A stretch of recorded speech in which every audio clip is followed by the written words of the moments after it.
नमस्कार, मेरा नाम है कुमार मनोज। आज जब हम अखबार पढ़ते हैं सुबह, तो कोई ना कोई खबर ऐसी होती है जहां मानवता शर्मसार हो जाती है। एक शायर लिखता है कि मैं किसको दफन करूं, किसको फूंकने जाऊं, रही सही कसर भी निकाल जाता है। रोज सुबह कोई अखबार बेचने वाला हजार लाशें मेरी देहरी पे डाल जाता है। चारों तरफ जब एक निराशा फैली हो, तो ऐसे में आशा का संचार कौन करे? युवाओं की आंखों में निराशा, बुजुर्ग की आंखों में निराशा। और इससे पहले इस देश ने कुछ साल पहले कुछ एक कोरोना काल देखा, जिसमें न पिता पुत्र से संबंध रख पा रहा था। इवन जो अपना परिवार था, अगर उनके बच्चे की भी, उनके बुजुर्ग की भी अगर कोई लाश आती थी, तो घर वाले उसे छूते नहीं थे। ऐसे में कौन किसकी मदद करे? अस्पताल भरे हुए थे, सड़कें खाली थी।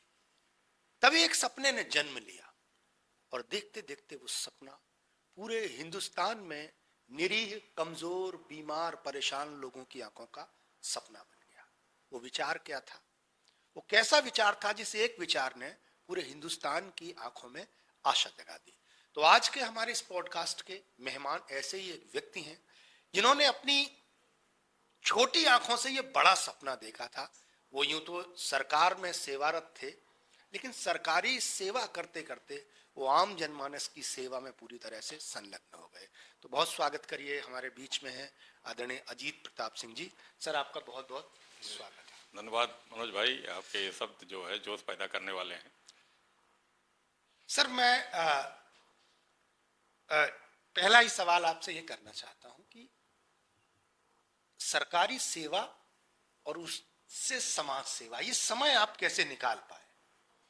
देखिए, वो समय जब संकट काल आया था, कोरोना, जैसा आपने बताया कि कोरोना के समय हम लोगों ने शुरू किया था। उस समय लॉकडाउन था, तो हमने फेसबुक पे लिखना शुरू कर दिया था। और फिर जब ऐसा संकट आया तो अपने आप सोशल मीडिया से ही जन्म लिया। तो सोशल मीडिया से समय निकाल के हम लोगों ने जो है, चाहे ऑफिस में बैठे रहे, जब समय मिल गया, या घर पे रहे, तो उस समय शुरू हुआ।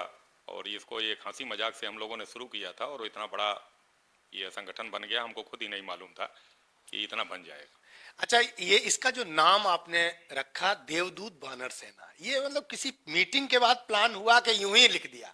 नहीं नहीं, उस समय जो है संकट काल था, हमारे जाने अनजाने हमारे दिमाग में बैठा था कि हम लोग आईएएस की तैयारी कर रहे थे दिल्ली में। तो एक बार एक बंदर को करंट लग गया और गिर पड़ा। और देखते देखते जो है 50 बंदर उस मोहल्ले में इकट्ठे हो गए, और एक बड़ा सा बंदर आया, जोर से जो है उस पोल को हिलाने लगा, और सारी लाइटें कट गईं। तो वो दिमाग में हमारे अदृश्य था कि देखिए, ये जो है जीव जंतु में बंदर ऐसा है कि संकट के समय छोड़ के नहीं भागता, और आके अपने साथियों की मदद करने लगता। तो वो कोरोना के समय जब अपने अपनों से दूर भाग रहे थे, तो हमने हंसी मजाक में कहा था कि हम लोगों का जन्म बंदरों से हुआ है। यह साइंस भी कहती है और विज्ञान भी कहती है। मूल रूप से हमारा काम मदद करना है। आइए आइए घेर के मदद करें और चिल्लाएं, कोई न कोई मदद के लिए उतर पड़ेगा। बस ऐसे कारवां चल गया। अच्छा, जो पहली घटना जो थी आपकी मदद करने की, यूं तो जीवन में थोड़ी बहुत मदद सब करते हैं, लेकिन जब आपने इस तरह का बीड़ा उठाया, तो ऐसी कौन सी घटना थी जब आपको लगा कि अब इसमें विस्तृत रूप से काम करना चाहिए? नहीं, वो तो छोटी छोटी बातें मदद हो रही थी। हमारे गांव में एक लड़के का दुकान जल गई थी, जी। और वो सुबह जो है अपने दुकान के सामने आग लगी हुई थी, बुझ नहीं पा रही थी, बैठ के रो रहा था। तो हमारे भतीजे ने फोन किया, मतलब उसको इमोशनल होके, कि चाचा वो बाजार में गए थे, सौरभ अपने दुकान के सामने बैठ के रो रहा था, बार बार दुकान देख रहा था। हमारे मन में आया कि उसका लाख 1.5 लाख रुपए, हमने पूछा कितना है, लाख 1.5 लाख रुपए का हुआ। तो हमने सोशल मीडिया पे ऐसे ही लिख दिया, 5,000 रुपए हम डाले कि गांव का मामला है, और लोगों को कर दिए कि कुछ मिल जाएगा बेचारे का, तत्काल सांत्वना हो जाएगी। देखते देखते लाख 1.5 लाख रुपया मिल गया। तो ये मतलब शुरुआत, आर्थिक शुरुआत वहां से हुई थी। बाकी हमको भरोसा था कि सोशल मीडिया पे लिखने पे कोई न कोई मदद के लिए आएगा जरूर। तो आपने पहली घटना जब की, तो उससे आपका उत्साह बढ़ गया? हाँ, मतलब वो कोरोना के पहले की घटना थी। अच्छा। तो जब कोरोना आया तो ये लग गया कि हमको कि कुछ मदद करने वाले निकलेंगे। तो धीरे धीरे जो घटनाएं, आप जहां भी आपने एक तरह से अपना योगदान दिया, वहां से कुछ उत्साह पूर्वक अच्छा कुछ हुआ, तो आपको लगा इसको विस्तार दें। विस्तार दिया जाए। तो फिर ये संगठित रूप से वानर सेना का जो है, देवदूत वानर सेना, इसका गठन फिर कैसे हुआ? तो वही जब वो सेकंड फेज आ गया, तो हमारे जौनपुर से एक लोगों ने कहा कि भैया, ये इनको कोरोना हुआ है, हॉस्पिटल नहीं मिल रहा है, कहीं एडमिट करा दीजिए। तो जैसा कि हमको मतलब था कि और संगठन खुद फोन करते हैं, हम फेसबुक को हथियार बनाए, हमने उसका नाम नंबर करके और समस्या लिख दी। हमको भरोसा था कि जौनपुर में हम लोगों के परिचित भी हैं, इसकी मदद तो मिल ही जाएगी। और 2 ही मिनट चला था और उसको एडमिट लोगों ने करा दिया। तो हमने अपील किया, ये हमारे मन में था कि इतनी बड़ी समस्या है, इसका निदान सिर्फ सरकार के भरोसे नहीं हो सकता, पूरे समाज की समस्या है, समाज को खड़ा होना पड़ेगा। सरकार जैसे दवा दे रही है, इंजेक्शन दे रही है, ऑक्सीजन दे रही है, लेकिन लोगों को पता ही नहीं था कि हमारे पास पैसा होते हुए दवा नहीं मिलेगी, कहाँ मिलेगी ये नहीं पता था। क्राइसिस थी, ऑक्सीजन कहाँ मिल रहा है ये नहीं पता था। तो हम लोगों से कहे कि बस आप हॉस्पिटल देख लीजिए, आपके अपने जनपद में कौन हॉस्पिटल कहाँ बेड खाली है, ऑक्सीजन कहाँ मिल रहा है, दवा कहाँ मिल रहा है, जो हम लोग सोशल मीडिया पे डालेंगे उनको बस खाली आप घर बैठे बैठे असिस्ट कर दीजिए। जी। ये लोगों को पसंद आया और फिर 2-3 हजार लोग अपना फ़ोन नंबर दे दिए, हम लोग व्हाट्सएप ग्रुप बना दिए, फेसबुक पे बना दिए और ये अभियान चल निकला कोरोना काल में। तो संगठित रूप से देवदूत वानर सेना एक संगठन प्रकाश में आ गया और फिर आप संगठित रूप से लोगों की मदद करने लगे। हाँ, तब तो ऐसे था, मतलब झुंड के रूप में समझिए। संगठन क्या था, ये अनजाने अनजाने लोग सोशल मीडिया पे, और कोरोना काल में पचासों हजार लोगों को हम लोगों ने एडमिट करा दिया, प्लाज्मा दिलवा दिया, दवा दिलवा दिया। और इसके बाद जब ये खत्म हुआ, पहले हम लोग मजाक में समझे थे कि 2-4 केस होने के बाद बंद हो जाएगा, लेकिन चलने लगा। तो हम लोगों के साथ एक ध्रुव पुरारी सिंह IRS हैं, जो है इनकम टैक्स के अच्छे अधिकारी हैं। उन्होंने कहा कि सर इसको जो है रजिस्ट्रेशन करा लीजिए, इस पे लोगों को बड़ा विश्वास है और ये आगे ये संगठन इसको चलाते रहिए, सोशल मीडिया के थ्रू लोग जुड़ते रहेंगे, बहुत लोगों का भला हो जाएगा। फिर उनके कहने से हम लोगों ने इसको रजिस्टर्ड कराया, फिर देवदूत वानर सेना बन गई। अच्छा, अब जब आर्थिक आप मदद करते हैं, लोगों से अपील करते हैं कि आप पैसा डालिए, आमतौर पर इस तरह सोशल मीडिया पर बहुत सारे किस्से चलते रहते हैं कि फला को जरूरत है और वो स्कैनर डाल देते हैं, उस पर वो QR कोड डाल देते हैं कि आप इस पर डाल दीजिए। तो कभी ऐसा आपको आरोप लगा आप पर कि आप धन इकट्ठा कर रहे हैं जैसे और संस्थाएं कर रही हैं? इन चीजों को आपने कैसे फेस किया? नहीं, हम लोगों ने तो सबसे पहले शुरू किया, जो अगर कोई संकट में है तो उसी का खाता हम लोग डालते हैं, अपने संगठन का खाता रहता नहीं, उसी का खाता, उसी का नाम पता और उसके मोबाइल नंबर रहते हैं। और हम लोग कोशिश करते हैं कि सबसे पहले उसके गांव के अगल बगल जानने वाले इस अभियान को शुरू करें। जी। 10-5 लोग शुरू करें, अगर कहीं गलती रहेगी तो तुरंत पकड़ में आ जाएगी, 1000-2000 रुपए जाते जाते पता चल जाता। तो ऐसे कोई केस नहीं आए, 1-2 हजार रुपए कोई फर्जी ले लिया हो, मांग लिया हो, दूसरी बात है, लेकिन वही केस आते जो जेन्युइन रहते हैं, क्योंकि उनका डिटेल रहता है, नाम पता रहता है, तो पता चल जाता है। अभी इस समय जो वानर सेना काम कर रहे हैं, लगभग कितने राज्यों तक फैल चुकी है ये? अब तो राज्यों का कहिए मनोज भाई, हम लोग तो पूरे विश्व में फैले हुए हैं, अमेरिका में, इंग्लैंड में, दुबई क्या में, बात है। जो इतने लोग हैं और पैसा भी आता है। तो जहाँ से है, लेकिन हम लोगों का फोकस ज़्यादा है, मतलब क्या नाम से, उत्तर प्रदेश में ज़्यादा सफलता मिल जाती है, क्योंकि यहाँ जानने वाले हैं। सामान्य तौर पे दूर के लोगों को जब तक लोकल लोग नहीं लगते तब तक उतनी मदद नहीं हो पाती। जी। लेकिन यह है कि ये जो हम लोगों का विचार है, ये पूरे विश्व में फैला है कि मिल के मदद की जाए, और लोग करते भी हैं आपस में मिल। तो अच्छा, आपको जो फंडिंग होती है या जो मदद करते हैं, तो आमतौर पर ऐसे सोशल मीडिया पर पढ़कर किसी ने 500, 100, 1000 ऐसे भेज दिए, या कुछ बड़ी संस्थाएं भी अब आगे आने लगी हैं?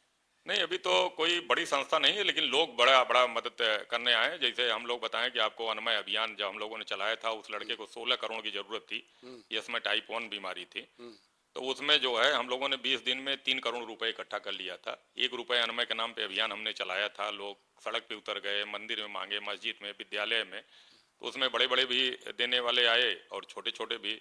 उसमें विवेक तिवारी जी एक हैं, उन्होंने 1 करोड़ रुपए देने के लिए कहा था, 25 लाख दिया था। तब तक मान लीजिए लॉटरी निकल आई, 25 लाख या 50 लाख दे दिया, 25 लाख दे दिया।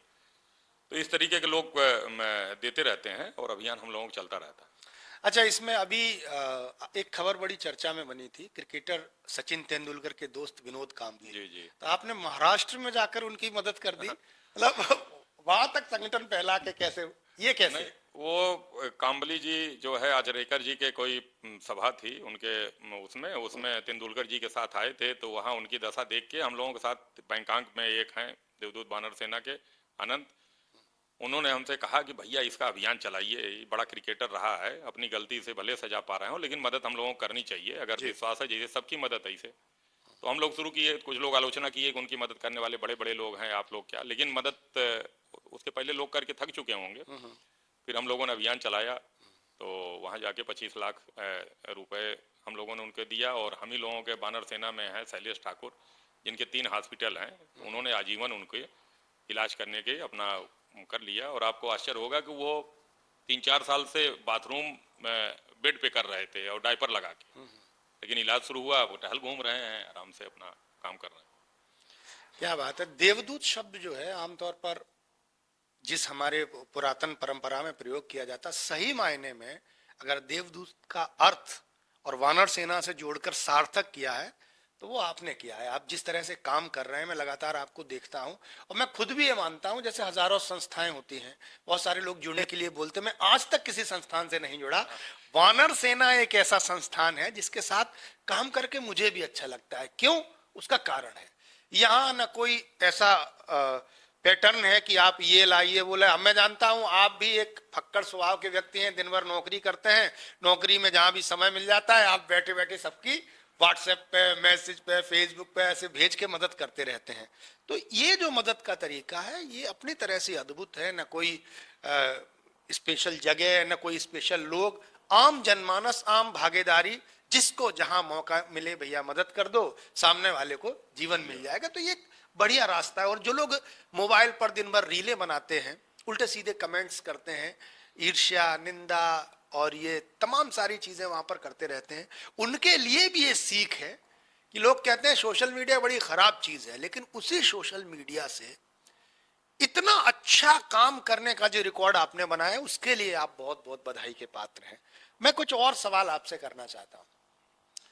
अभी एक कुछ मैडम हेलीकॉप्टर वाला किस्सा जो था बहुत ज्यादा चला था, ये किस्सा क्या है आपकी वानर सेना? नहीं, हम लोगों के देवदूत वानर सेना में है एक प्रीति श्रीवास्तव। अच्छा। और कोरोना काल में जैसे हम बताए आप लोग, उस समय सब हम लोग अनजान थे एक दूसरे से, तो फेसबुक पे हम मदद के लिए किसी को लिखते थे बड़े केस में, जैसे पीजीआई में एडमिट कराना, एम्स में एडमिट कराना, या कठिन काम जो हम लोगों के बलबूते नहीं था। सामान्य तौर पे जैसा कि आप जानिए कि हम भले इसके मुखिया हैं, लेकिन हमारी ऐसी पहुंच नहीं है कि मैं पीजीआई में एडमिट करा दूं या एम्स में करा दूं या बड़ा कठिन काम कोई कर दूं। तो उसमें रांची में प्रीति श्रीवास्तव, वहां से वो केस धड़ाधड़ कर लेती थी। तो हम लोग पूछे कि भाई कौन है ये लड़की, क्या नाम है, तो पता चला उनका नाम प्रीति श्रीवास्तव है। वो भी ऐसे देख के कि ये एक संस्था ऐसी मदद कर रही है तो हम भी लग जाते हैं। तो फिर हम लोगों ने उनका नाम हंसी मजाक में रखा कि मैडम हेलीकॉप्टर हैं, ये तुरंत पहुंच जाती हैं कहीं जो कठिन काम होता है जहां, तो उनका नाम हम लोगों ने मैडम हेलीकॉप्टर रखा। और उन्होंने उस समय बड़ा कठिन कठिन काम जो सामान्य तौर पे हम लोग नहीं कर पाते, उन्होंने किया। तो इसी तरीके से लोग जुड़े रहे। तो चलिए प्रीति जी को मेरी तरफ से भी बधाई भाई, आप इतना अच्छा काम कर रहे हैं। देखिए अच्छी जो कार्यशैली है उसको जगह कम लोग देते हैं। आजकल सोशल मीडिया पर उल्टी सीधी चीजों को ज्यादा स्पेस मिलता है। तो मेरी अपनी जो मुहिम है सर, वो यही सोचकर है कि जो अच्छा काम कर रहे हैं। यही वजह थी मैं कई बार से आपको अप्रोच कर रहा था, क्योंकि जो रियल हीरो है, रील वाले हीरो तो बहुत सारे स्टूडियो में आते जाते रहते हैं, लेकिन जो रियल हीरो है, जो रियल वर्क कर रहे हैं, ऐसे लोगों को समाज के सामने जरूर रखना चाहिए। मैं आपको बताऊं मैं आपसे कैसे जुड़ा। ऐसे तो परिचय बहुत पुराना था, लेकिन एक व्यक्ति मेरे पास आया। मैं इटावा में एक आश्रम है मेरा, मैं वहां था, तो एक आदमी आया, बोले मुझे अजीत सर ने आपके पास भेजा है और इस तरह का ये हमारे बच्चों को कोई प्रॉब्लम है और मदद कर। तो मैंने कहा उनको आप कैसे जानते हैं? अरे सर वो बोले मेरी बहुत मदद कर दिए हैं और उन्होंने बहुत सारा हमारा जो सहयोग कराया है लोगों से। उस समय मुझे लगा कि आपकी जो पकड़ है अब धीरे धीरे आम लोगों तक पहुंच रही है। अब एक बात बताइए मुझे कि जैसे बहुत सारे लोग हैं जो वानर सेना से डायरेक्ट उनका कोई टच नहीं है और वो परेशानी में है, तो क्या करें वो लोग जो उनकी परेशानी आप तक पहुंचे और आप मदद कर पाए? नहीं मनोज भाई, हम लोग बार बार कहते हैं कि हम लोगों को वानर सेना एक संगठन नहीं, एक विचार है। जी। विचार ये है कि अगर आपके अगल बगल घर परिवार समाज में या गांव में कोई संकट में दिखाई पड़े तो खुद उसकी मदद के लिए आगे बढ़िए, उसकी मदद को शुरुआत करिए। 100, 200, 500 जो है वो दीजिए और हल्ला करिए। बात आर्थिक है तब, नहीं तो ऐसे कहीं एडमिट कराना है तो उसके लिए फेसबुक सोशल मीडिया पे लिखिए और कोई न कोई मदद के लिए जरूर आ जाएगा। तो हम लोग बार बार कहते हैं कि अगर आपको कोई दिखाई पड़े तो उसकी कोशिश करिए। हम लोगों का व्हाट्सअप है, हम लोगों का फेसबुक है, मैसेंजर है, ग्रुप है। अगर कोई चाहता है तो हम लोगों तक पहुंच जाता है, मैसेज आ जाता है। जैसे अभी हमारे पास मैसेज आया, सुल्तानपुर की एक बिटिया है, उसके बहन एडमिट है पीजीआई में, केजीएमओ में, उसका ऑपरेशन होना है या ऑपरेशन हो गया है, अब उसका पैसा खत्म हो गया। तो इस तरीके से हम लोग फिर उस इलाके के लोगों को इकट्ठा करते हैं, गांव के लोगों को इकट्ठा करते हैं, व्हाट्सएप ग्रुप बनाते हैं और मदद की शुरुआत कर देते हैं। कुछ महत्वपूर्ण काम जिन्हें करके आपको लगा होगा कि ये बात हमको बतानी चाहिए। मैं इसलिए ये बात कह रहा हूं ताकि जो हमारा दर्शक है, जो हमें सुन रहे हैं, कम से कम वो ये बात समझे कि मदद कैसे की जा सकती है। आमतौर पर लोग जानते ही नहीं, वो कहते हैं हम भैया कैसे किसकी मदद कर लें, हम तो गांव में रहते हैं या हम तो एक घर में रहते हैं, हमारी दुनिया तक पहुंच ही नहीं है। तो आपने कौन कौन से ऐसे कार्य किए हैं, उनमें क्या कठिनाइयां कुछ आई हैं? कई बार ऐसा भी हुआ होगा कि लोगों ने मदद के तो कह दिया होगा कि भाई मैं इतना पैसा दे दूं, बाद में लोगों ने मदद नहीं की होगी, ऐसा भी हुआ होगा। नहीं, मनोज भाई बड़ा सही कहा है कि हम आपको ये बताएं कि आप पहले तो ये बताएं कि हम देवदूत जो हम लोग वानर सेना बनाए, देवदूत नाम दिए, तो ये वेद पुराण में लिखा जरूर होगा कि भगवान उतर आए, लेकिन ये कलयुग में अगर भगवान उतरता अगर आप देखना चाहते हैं तो वानर सेना के किए हुए कार्य से ही देखेंगे तो आपको विश्वास होगा कि सचमुच भगवान उतर के मदद कर रहे हैं। जिस आदमी के पास 5 रुपए न हो उसको 15 लाख मिल जाए, 20 लाख रुपए मिल जाए और अनजान लोग दे दें, तो ये निश्चित है कि भगवान उतर जाएंगे। रही बात काम की, तो बहुत से चर्चित चर्चित काम हैं। चाहे कोरोना काल में 2 बजे रात में मुरादाबाद में प्लाज्मा देना हो, मोटरसाइकिल से 15 किलोमीटर दूर लड़का आया अधिकारी को, उस समय प्लाज्मा दे दिया। चाहे बीपी सिंह पूर्व प्रधानमंत्री के बहू को रक्तदान कराना हो दिल्ली में, तो वहाँ लोग पहुँच गए। बाकी ऐसे उदाहरण आपको बताएं 2-3। एक इलाहाबाद की बिटिया थी, यहाँ पीजीआई में एडमिट थी, किडनी ट्रांसप्लांट होना था जी। उसके भाई ने मैसेज किया कि अजीत भैया हमारे पास 5 रुपए यही अंतिम बचा है, जिसको दूध और बिस्कुट दोनों लाएं, हमारे बहन का इलाज जो है किडनी ट्रांसप्लांट मर जाएगी ऐसे। तो हमने फेसबुक पे लिखा है कि बेटियां जो है डोली उठाने के लिए आती हैं, अर्थी उठाने के लिए नहीं, निकलो गांव वालों। तो आप विश्वास करिए वो बड़ा गांव भी था और वहाँ अमेरिका से इंग्लैंड से लड़कियां ब्याही थी, वहाँ से रोते हुए उन्होंने पैसा भेजा और 1 हफ्ते में 15 लाख रुपए इकट्ठा हो। क्या बात है। मतलब ये असल मतलब रोए खड़े करने वाले हैं। ऐसे एक आदिवासी था, क्या नाम से कि प्रयागराज में एडमिट था, राम कुशल आदिवासी नाम था उसका। तो हमारे ताराचंद का जूनियर एक लड़का हॉस्पिटल में गया था अपने भाभी का इलाज देखने, तो उसके ससुर बाहर खड़े होकर रो रहे थे और कह रहे थे कि जब वो पूछा क्या हुआ, कहा ये भी मर जाएगा, ये भी मर जाएगा। तो पता चला उसका बेटा बानर बानर कहते हुए मर गया था। 7 साल का लड़का था, जब मरते समय उसने बानर बानर बोला था। वो हम लोगों के पास आया, हम लोगों ने अभियान चलाया, उसका इलाज कराया, पता चला उसका गहने बिक गए हैं, तो हम लोगों ने गहने के लिए इकट्ठा किया। फिर पता चला उसका खेत गिरवी रख दिया गया है, तो खेत भी जो है जितना लगा था उतना इकट्ठा करके उसका खेत छुड़वाया गया। तो ये इस तरीके की घटना थी। उसको कोई नहीं जानता था, ना हम लोग जानते थे, आदिवासी था, ना वो वानर सेना को जानता था। मतलब वो भगवान ही पहुंच गया, वो लड़का पहुंच गया और ये घटना उसको हो गई, उसने बता दिया। बाकी बड़ी घटनाओं में अनमय का आप देख ही रहे हैं कि हम लोगों ने 3 करोड़ इकट्ठा कर लिया, काम्बली जी कर लिया। इलाहाबाद विश्वविद्यालय के पूर्व अध्यक्ष थे इंदू सिंह जी, उनको कैंसर हुआ। पूरा इलाहाबाद विश्वविद्यालय परिवार जो बड़े बड़े अधिकारी थे, छोटे अधिकारी, बेरोजगार लड़के, सब ने दिया जो है। तो इस तरीके के बहुत अभियान हैं जो हम लोगों को लगता है कि ईश्वर है और लोगों को मदद करने के लिए हम लोगों को प्रेरित करता है। क्या बात है अजीत जी, आपकी जो कार्यशैली है, सबसे बड़ी बात तो ये है कि वो अलग कार्यशैली है। आमतौर पर लोग पहले एनजीओ बनाते हैं, ट्रस्ट बनाते हैं, फिर तामझाम इकट्ठा करते हैं। आपने जो शुरुआत की है वो एक प्रेरणा है। सच में जो आम लोग जो ये कहते हैं कि भैया मैं कैसे किसकी मदद करूं, तो आपने ये बताया कि आपके पास जो कुछ है, न तो साथी जरूरी है, न तो पैसा जरूरी है, बुलंदी पर पहुंचने के लिए जज्बा जरूरी है। हौसला करिए तो आप आगे बढ़ सकते हैं। आपने बहुत सारे काम किए। अब एक सवाल थोड़ा सा व्यक्तिगत है। आप दिन भर नौकरी करते हैं और रात तक समाज सेवा करते हैं, तो परिवार में कई बार कैसे मेंटेन होता है? जो हमारी भाभी जी हैं या बच्चे हैं, इनके साथ कई बार ऐसा होता होगा कि एक दिक्कत आती होगी, वो कहते होंगे आप समय नहीं निकाल पाते, ऐसा कुछ होता हाँ, है? वो तो रोज होता रहता है। और जो कि कोरोना के समय ऐसा था तो लोग दिन भर हम लोग रहते थे, तो दिन भर हम फेसबुक पे लगे रहते थे। और अब भी वो आदत बनी हुई है, तो जो है क्या नाम से कि मिसेज और वो चिल्लाती रहती हैं कि आपको तो फेसबुक से फुर्सत नहीं है, फेसबुक से फुर्सत नहीं है। लेकिन कहीं ना कहीं उन लोगों को अंदाजा लग गया है कि अभी इनके जो है आदत हो गई है या कर्तव्य, हम भी अब उसको अपना ड्यूटी समझ ली है। अब वो हमारा ये न शौक रहा है नहीं, क्योंकि हमें लगता है कि हमारे ऊपर बहुत लोगों का विश्वास है। अब विश्वास कैसे तोड़ा जाए? लोग कहते हैं भैया पोस्ट कर दीजिए, एक बार आप कर दीजिए। तो अगर हमारे पास कोई आता है तो कुछ अंदर बेचैनी होती है कि इस व्यक्ति का अगर हम पोस्ट कर देते तो हो सकता है इसकी मदद हो जाती। तो एवॉइड नहीं करते बनता, तो वो हम उसको अपना कर्तव्य समझ लिए हैं कि ये करना हमारी ड्यूटी। क्या बात है। तो अ, अच्छा, आने वाले अगले जो वर्ष हैं, उसमें देवदूत वानर सेना किस तरह का संकल्प लेके चल रही है, क्या आखिर और क्या बड़ा करना चाह रहे नहीं, हम लोगों को देखिए, बार बार जैसे आपको कहे मनोज भाई कि हम लोगों का ये विचार है, हम लोग हर बड़े आदमी से इसलिए कि जो अगर समाज में कमजोर है तो उसके कमजोर को कोई मजबूत ही उठा सकता है। हैं? जी। अगर गरीब है उसकी गरीबी को कोई जो है अमीर ही दूर कर सकता है।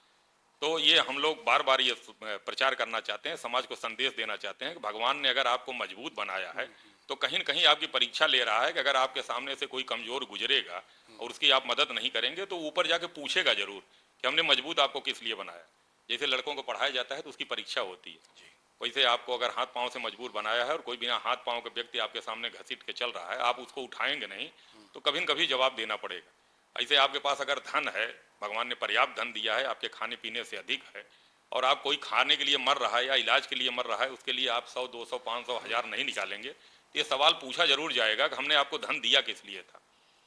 तो ये इस उद्देश्य को हम लोग बताना चाहते हैं कि आप थोड़ा सा करिए, लेकिन करिए जरूर। अगर आप मजबूत हैं शारीरिक रूप से तो कोई शारीरिक कमजोर है उसकी मदद करिए। अगर आपके पास खाते पीते कोई अपना पूरा घर से तो देगा नहीं, लेकिन थोड़ी थोड़ी मदद जरूर करिए। 100, 200, 500 रुपए किसी को 100 कम करके कर दीजिएगा तब भी हो जाएगा। जिनके पास भगवान ज़्यादा दिए हैं वो 5-10 हज़ार दे दें, तो कम से कम हर गांव हर मोहल्ले में लोग निकल आएंगे कि हम इसको इलाज के लिए नहीं मरने देंगे, इनके बेटे को अगर योग्य है पढ़ाई के लिए हम जो है फीस दे देंगे, तो समाज में बहुत सा भला हो जाएगा। तो ये हम लोग प्रेरित कर रहे हैं और हम लोगों का भरोसा है कि बहुत, आपको बताएं कि हम लोगों का अंदाजा नहीं था कि इतने अच्छे अच्छे लोग हैं समाज में। हम लोगों की कल्पना, हम लोग तो कुछ है ही नहीं, हम लोग तो सिर्फ हल्ला करते हैं, नाम हम लोगों का हो गया है कि हम लोग बड़ा अच्छा काम कर रहे हैं, लेकिन असली हीरो समाज के लोग हैं जो कल्पना के बाहर। हम लोग शुरू करते थे, लोग कहते थे कौन करता है किसी के लिए, कौन करता है, और हमने ये दिखाया समाज को कि करोड़ों लोग ऐसे हैं जो आपके ऊपर विश्वास करके अगर उनको लग गया कि अच्छा है तो लाखों रुपए दे देते हैं। क्या बात है। तो इस समाज में बड़े अच्छे लोग हैं, उनको निकालने का हम लोगों का तो ये। अजीत जी, जैसे वानर सेना देवदूत आपने लगा दिया, कभी आपके सामने देवदूत आ जाए भगवान कभी आ जाए तो क्या मांगेंगे आप उनसे? नहीं देखिए, भगवान तो आ जाएंगे तो उनको मांगने के लिए तो कुछ रहेगा। भगवान तो सब जानते हैं कि क्या देना है किस व्यक्ति को और क्या किसकी इच्छा है, लेकिन हम लोग ये मांगेंगे कि आप समर्थवान जो लोग हैं समाज में उनके अंदर दया भरिए कमजोर लोगों के लिए। बाकी अब तो जानिए भगवान है, उनको सब है, लेकिन उन्होंने, और ये उद्देश्य भी भगवान का हमें लगता है कि जैसे वो विद्वान बनाता है, शिक्षित लोगों को बनाता है, कि अशिक्षित लोगों को जो है वो प्रेरित करे पढ़ाई के लिए, हैं? जो शक्तिशाली लोगों को बनाता है कि कमजोर लोगों की सुरक्षा करेंगे, धनवान लोगों को बनाता है कि कहीं किसी गरीब की जरूरत होगी तो उसके लिए खड़ा होगा। तो यही है कि उनके मन में देता रहे कि और लोगों का भला करें, जो आपसे कमजोर हैं उनका हाथ पकड़े रहिए, सबका भला हो जाएगा। बहुत अच्छी बातचीत आपसे हुई और आपने बहुत बेबाकी से सारे सवालों का जवाब दिया। आपको बुलाने का उद्देश्य हमारे दर्शक समझ ही रहे होंगे कि एक एक दिए से दूसरा दिया जलता चला जाता है। एक आदमी मशाल लेके निकलता है तो बहुत सारे लोग मशाल लेकर अंधेरे को रोशनी में बदल देते हैं। आपने जो ये बीड़ा उठाया, बड़े ढंग से सलीके से आपने काम किया और ऊपर वाले की मर्जी, आपकी मेहनत, लोगों का सहयोग कि ये काम होता चला गया। जाते जाते आप अंतिम बात क्या कहना चाहेंगे हमारे दर्शकों से? आप क्या चाहते हैं, क्या क्या ऐसा अच्छा हो जाए जो लोग एक दूसरे की मदद करने लगे?